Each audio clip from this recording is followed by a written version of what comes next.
Today on Between the Lines, the ultimate lesson for those who watch power, want power, or want to arm themselves against power. When we meet my guest, Robert Greene. I'm Barry Kibrick. Robert and his book, The 48 Laws of Power, gives readers all the tools they need to understand what power is all about and how to use that information to benefit themselves. Robert, welcome to the show. When we spoke earlier, I told you this is the first book in the history of Between the Lines that I read on my own, that a publicist did not submit to me. And it's been published a number of years ago, yes. And I only have usually the new publications on. And what happened was I was talking to a friend, Nelson Davis, and I always talk with him. He's a dear friend of mine, and I always quote from the book. And he said, right. You know, you always quote from the book. Why don't you have him on? Yes. And I said, well, because I never have anybody on that's not because I know him. So I am so honored. This is history in the making. And I want to start because as the way I introduced you, yes. And I took a little bit out of the book that says, the feeling of having no power over people and events is generally unbearable to us. Everyone wants more power. Correct. That's what is the impetus for this book. Yes. Basically, I think that there are many ways to explain what makes a human being a human being. It's that we're rational creatures, that we have an opposable thumb, etc.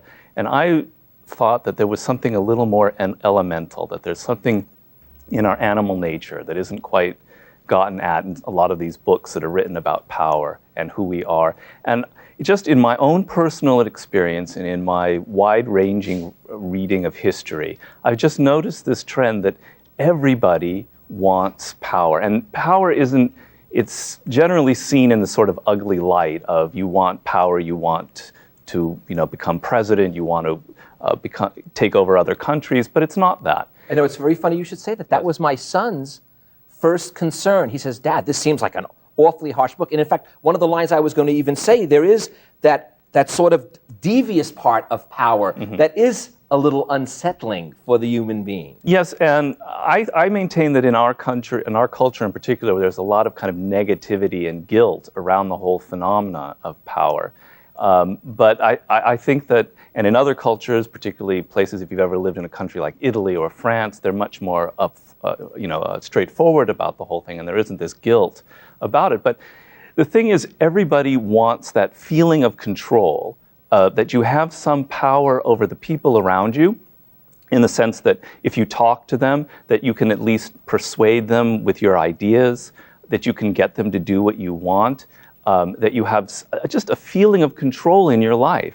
And the sense that you can't control anything, that you have no influence over the people around you, you have no influence over your wife, your kids, your boss, your colleagues, is so miserable that it will turn you into almost like a monster, basically. And that a person who is happy with themselves and feeling comfortable with this knowledge that they want power is actually, in the long run, a better person to be around.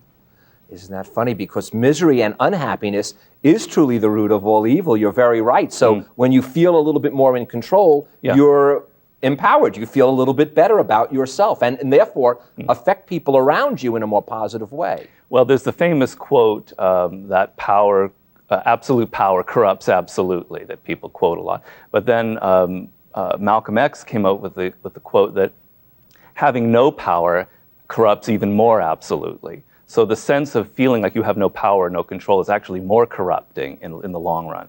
You know, you mentioned Malcolm X. I'd like to just give a little bit of the construction of the book because it's done in a very unique way. First, there is the law itself. All 48 of them are laid out in the book, and we will get to some of my favorite in a moment. Then it is followed by a term you call judgment, which I defined as sort of the definition of the law or the way the law plays itself out.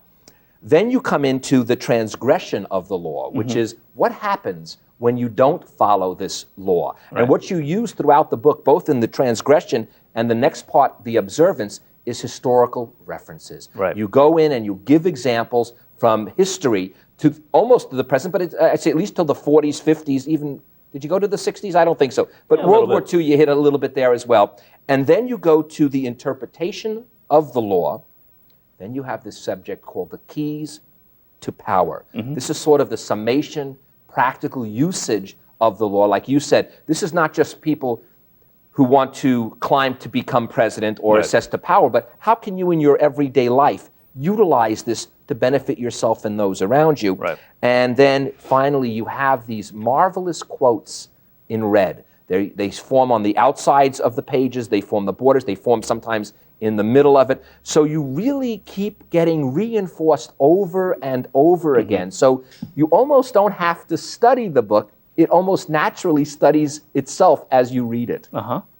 Yes. I sort of see it as kind of like a poison, like a vaporous poison that you sort of, the book, the more you read it, you don't have, the ideas kind of get under your skin, that you don't have to literally understand and reread an idea, that months later you will have internalized the ideas just by reading the quotes and the whole way it's structured. So yeah, and depending on how you think, certain things will reinforce the idea a little bit more than others. Maybe it's the history, if you like to read history. Maybe it is the quote. Maybe it's just your key to the power. Right. So I found you can benefit and absorb in any direction. Yes. Before we get into the actual laws, I want to just go over some of the general principles that you line out. And the first one is the most important of these skills and powers, the crucial foundation, is the ability to master your emotions. That goes, that's not even a law in itself. That is in the preface to the laws of power. Yes. Basically, the power game requires a degree of mastery over yourself. That's sort of like the building block that you must work with. That if you have no self-control, it's hopeless. The whole power game is hopeless. None of these laws will mean anything to you, because every time you get yourself into a situation, you will react emotionally, anger, you'll be upset, you'll be envious or whatever. And all of these emotional responses are extremely dangerous in the power game. Now, that doesn't mean at home or with your wife or whatever that you have to be completely emotionless. I'm talking about the power game. I'm talking about in the office or out in the social world. You have to have a degree of control over your emotions. It's just like the law number one, as you say. You know what follows that, and it's very interesting. I look at this as part history book, part self-help book, because it does both simultaneously. And yet there are certain things that actually contradict some self-help books, but yet I found very useful. And I want to discuss them with you, two in particular. One is distance yourself from the present moment. Now, I've had Ram Dass on and everyone being here, living in the now. That's the classic thing. So when I read that, distance yourself from the present moment, I said, I must talk to him about that. And the other was examine what has grievously held you back. Because so many self-help books tell you not to overanalyze. And I don't think you mean overanalyze, but you really do mean to critically look back on what you've done in the past. And yet, I got the impression you mean not to be judgmental when you do it. Right. You're not criticizing yourself. There's this notion, I'm writing about this right now in my new book on war and strategy. The notion that permeates my books is that you are responsible for the things that happen in your life. You're the agent of what is good and what is bad. And when something bad happens to you, your natural tendency will be to look out in the world and blame this person, blame your mother, your father, your wife, your boss. But in fact, there's always a kernel of yourself that is to blame for what happened. And so the process that's involved in this, that I talk about in the book, is you look at yourself and you examine how perhaps something you did, something you said, something in your planning was wrong, and that was what caused this problem. And that should be a liberating thing, because what that means is you have power. You're not dependent on mommy or daddy or boss or whomever to please you, to bring you what you want. You are the one responsible for it. So when you're looking at yourself and analyzing yourself, it's not with this heaviness of, oh my gosh, I'm just such an awful person, I hate myself. It's with a lightness. It's like, I can change this. I can go at this, I won't make the same mistake before. I will look at my past and reassess it and see that I did this thing at this one critical crossroad in life. I made this mistake. I will not make it again. And I think that should not be a heaviness. It's a kind of a light feeling. Well, you say even, you give us this permission because you say that there is nothing natural about power. So it would in turn imply you'd almost have to make those mistakes to discover that yourself. Yes, mistakes are completely healthy and completely good. And if you're not making mistakes, you're never going to grow. If you're so caught up in the present moment, you have no perspective on life. You're always reacting to what other people give you. And I have the metaphor in this book of the gods on Mount Olympus, who have perfect vision of the future and everything that happens around them. And that mortals have none of this. We're so trapped in the present moment, we have no perspective. Am I saying the right thing? Am I doing the right thing? I don't know.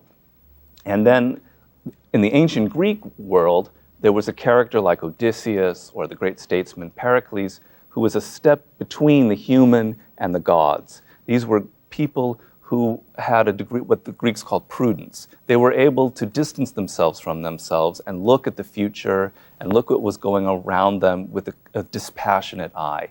And that, to me, is sort of the ultimate. That's sort of the ideal that we should be. I think the key word, and I have to mention it because I see so many times, is that dispassionate eye. Because when you do look at the past or the future with that emotional eye attached to it, that's when you can sometimes get what we'll call depressed.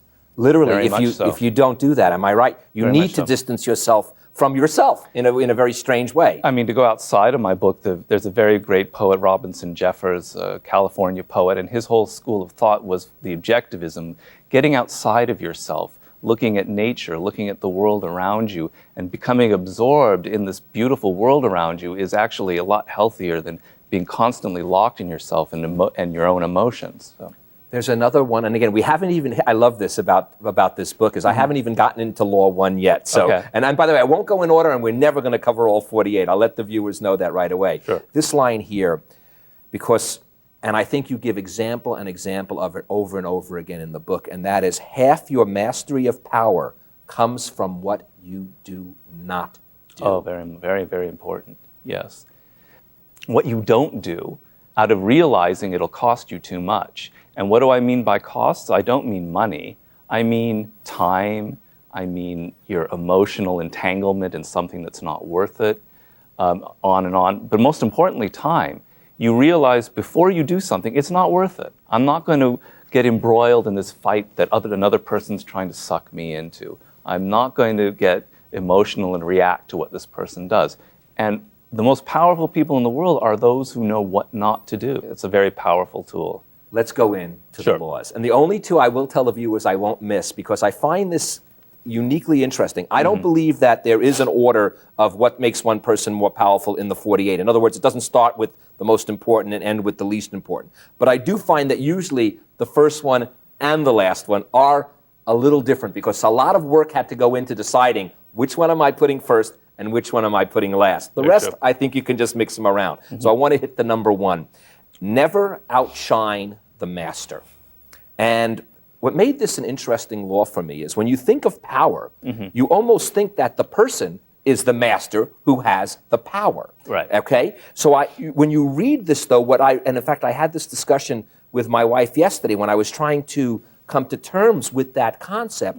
The first thing that popped in my mind was the Bob Dylan song, Everybody's Gotta Serve Somebody. Right. And that's the essence I got out of this on the way to power. And by the way, it really could even be the transcendental power even that you are serving. It really means, most definitely. Am I right? It really means do not outshine the master, whoever it might be. Everyone has a master. I mean, even George W. Bush, the president of the most powerful country in the world, he serves the American public. And if he doesn't do the right things, he's going to be voted out of office. Everybody has a master. So, and the thing is that the essence of that law is, and the reason I started it off that way, is it's the most common mistake that people make in the world. It's the most common power mistake. I have made this mistake actually on several occasions, and everybody I talk to has made the mistake. And what it basically boils down to is the following.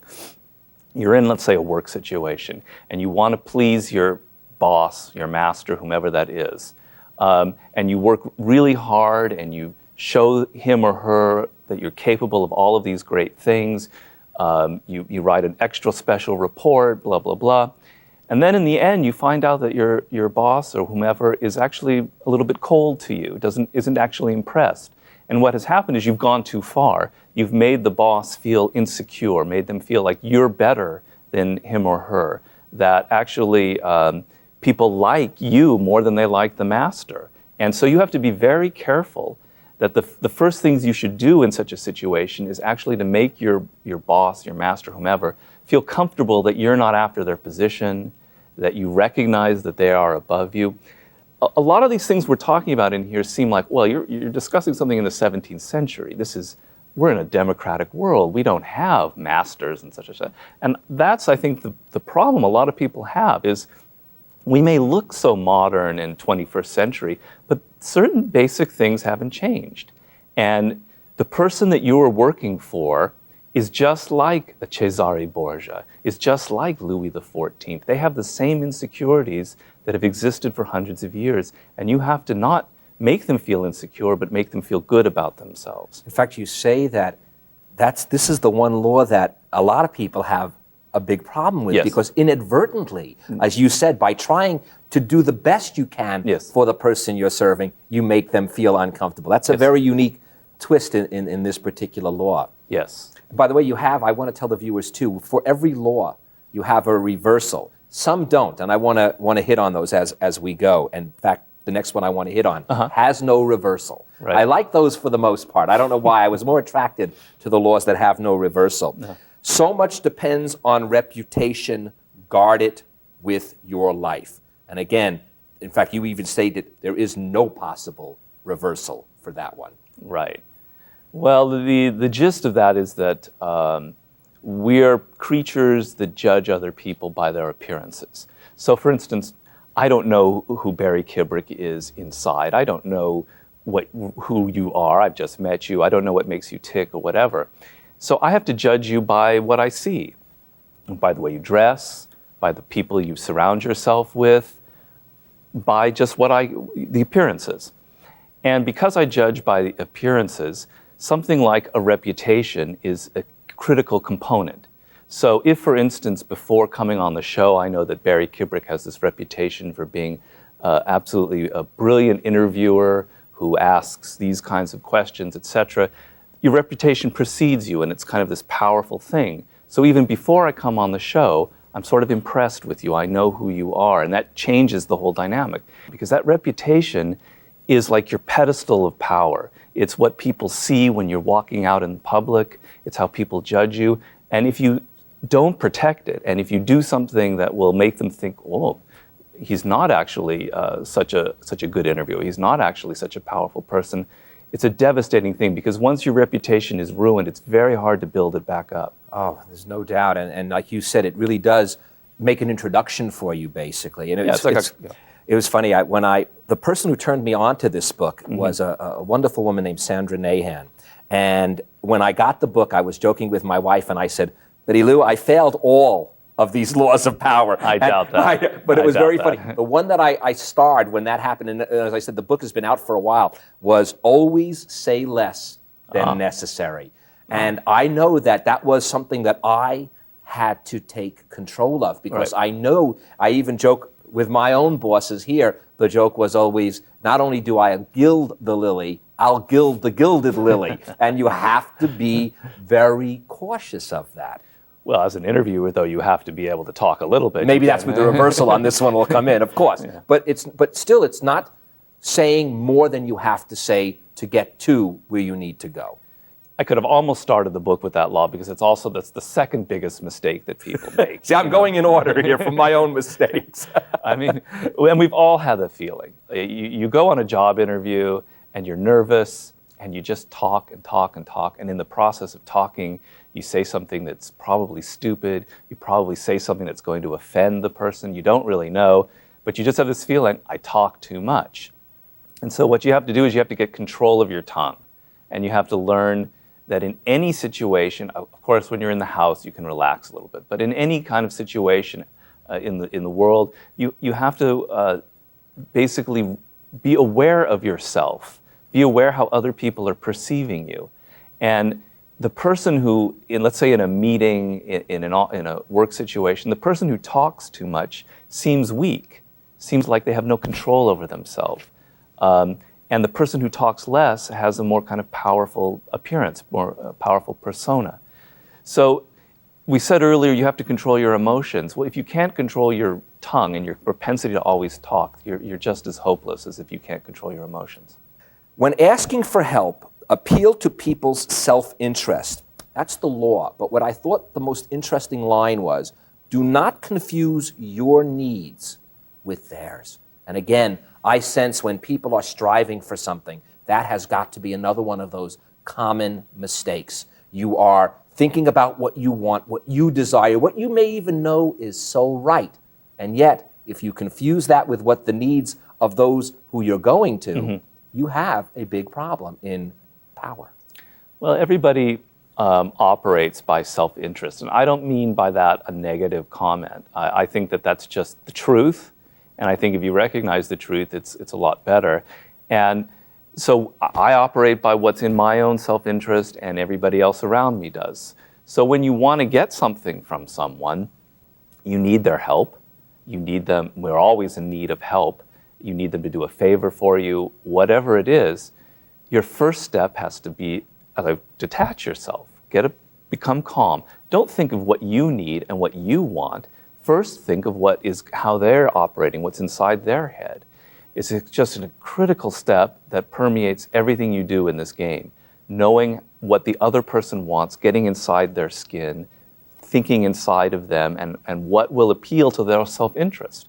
I'm going to those again without reversals so that I can make sure I at least cover those, and we'll try to come back to some others.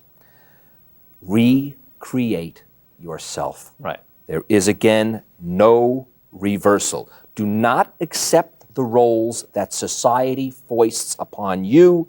You have the ability to be the master of your own image. One of the most empowering laws in the book. Right. It should be. Basically, we talked about that feeling of having no control and how miserable it is. Related to that is the feeling that I'm trapped in this role in life that is not of my own choosing. People see me as a writer, or a secretary, or whatever, and it's not what I want to be. And that's how everybody judges me, and you feel trapped and you have no power or control. The opposite of that is this feeling that you can be whatever you want. You can recreate yourself. You can suddenly have a different persona. You can change your personality. By the way, one of the actual other laws is you can act like the king already. So in a sense, I found those two working together. You can recreate yourself, and the other law was be royal already. So maybe that's what you need to recreate yourself into. Completely. The power game is all about psychology. It's not about money. It's not about who you can push around. It's all about psychology. And it begins in how you think of yourself. The one that I thought captured my attention was, do not go past the mark you aimed for. Because in that victory is when you can start to gain problems that you weren't expecting. You know, I did a lot of research for this book, and the theme would repeat itself over and over and over and over again throughout history of the ruler, the country, the empire that became drunk on its own success and didn't know when to stop. It's almost inhuman to know when to stop. And the thing is that the theme I'm talking about is that sometimes success is the worst thing that can happen to you. Because you suddenly lose a sense of what it is that actually happened that led to your success. Sometimes it's luck. Sometimes it's something that you did, but you're not really aware of what you did. And you only think of your success, and you get drunk on it, and you go and you keep doing more and more and more, and it ends up in a disaster. And so there's an expression, the Japanese have it, but it's in all cultures. The moment you have success or victory, that's the time to step back, calm down, reassess where you are, and in fact consolidate and not go ahead, because you're headed towards a disaster otherwise. Robert, I said that I will make sure I say the first law and the last law. And I want to end with the last law, assume formlessness. What was interesting about this law was that, as you say, accept the fact that nothing is certain and no law is fixed. Right. What I liked about this is, and by the way, formlessness, as you say, does not mean to be amorphous. It doesn't mean that you don't have structure or sense. Definitely It means that, in a sense, well, you joke about it, but you sort of can't take it too seriously. Right. Right. That's, in a nutshell, I don't know how else to describe it, but that's what it was. You Yeah. even poke fun of yourself. You even tell us not to, what is the word? Too much respect for other people's wisdom will make you depreciate your own. That's what this last one's about. Yes, I mean, Ralph Waldo Emerson is one of my favorite writers, and in his essay on self-reliance, he's basically telling that you have to basically rely on your own wisdom and be alive to your own circumstances and strategizing and doing what's necessary for you, and not, if you sit there and just read books and listen to what other people tell you, you're hopeless, because you'll never be able to think on your own. And so the formlessness is the fact that you're fluid in life. The most powerful people have a fluidity. And as they get older, they don't get rigid, they retain their youthful fluidity, and they're able to move with the times, change, their ideas change. And with that, it's a psychological game more than anything else. And with that, you retain your youthfulness and your ability to play the power game. Well, Robert, I'm not throwing this one out. No. I'm going to keep it. I thank you so much for your wisdom, sir. And thank you for joining us today. Now, before Robert leaves, I would like to leave you with these final words by Robert himself from the 48 Laws of Power. Learning to adapt to each new circumstance means seeing events through your own eyes, and often, as Robert just said, ignoring the advice that people constantly peddle your way.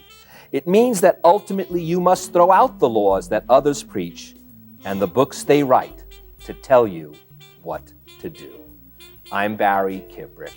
Through your own eyes you must see, and if it means you must throw out the laws that others preach and the books they write, please give them a read between the lines before you do, and you'll be amazed at the power you can reap.